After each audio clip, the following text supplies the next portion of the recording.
Hari Raya Idul Fitri 1443 Hijriah semakin dekat.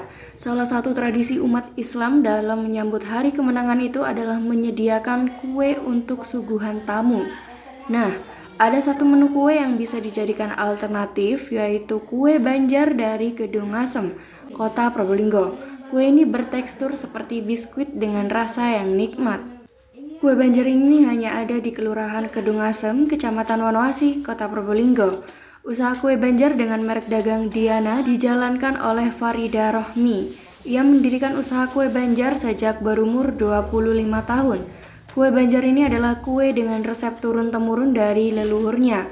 Farida Rohmi merupakan keturunan keempat yang meneruskan pembuatan kue Banjar. Tak ada makna khusus di balik pemberian nama kue Banjar. Menurut Farida, pembuat pertama memang berasal dari Banjar. Karenanya kue ini bernama kue Banjar. Farida hanya memproduksi kue Banjar saat menjelang Lebaran. Di hari biasa, ia hanya mengambil pesanan beberapa orang.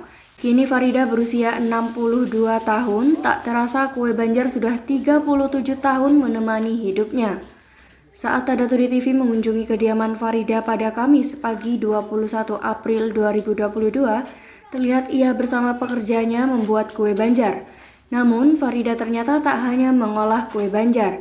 Ia juga membuat sagon, kue kacang, kue semprit, dan kue khas lain yang dipesan pelanggan jelang Lebaran ini.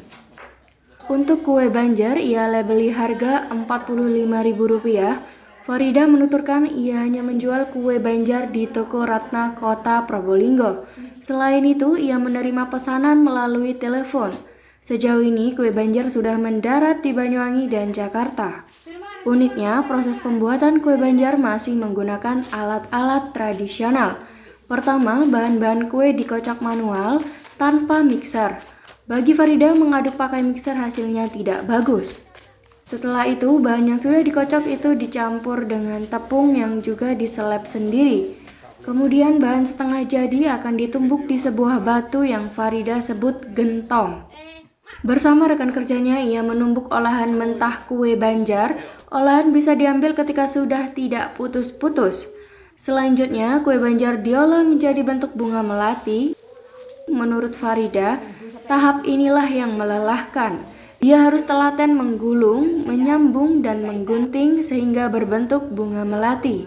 Kue Banjar yang sudah berbentuk bunga melati akan di-oven dengan api yang sedang. Setelah matang, kue diangkat dan dikemas dalam mika plastik. Menurut Farida, tekstur kue Banjar sama dengan biskuit, tidak alot dan rasanya pas di lidah. Pembuatannya pertama bahan telur, gula, vanili, dikopiau sampai ngembang. Habis ngembang, masukkan tepung ketan, terus dicampurkan, habis dicampur ditumbuk. Habis ditumbuk dibentuk. Terus hasilnya toto di lengser terus diopen. Kue Banjar Diana kini menjadi salah satu UKM andalan Kedungasem. Usaha ini baru menjadi UKM sejak tahun 2020. Farida berharap terus mampu membuat kue Banjar. Namun, Farida justru mengaku tidak menurunkan usaha produksi kue Banjar ini kepada anaknya, sebab prosesnya memakan waktu dan tenaga. Terus Ibu ada harapan nggak ke depannya yang ingin mau disampaikan? Tambah berkembang. Usahanya ya? Ya. Oke, ada lagi Bu atau sudah cukup? Ya buat kue lainnya lagi. Kayak Oh iya.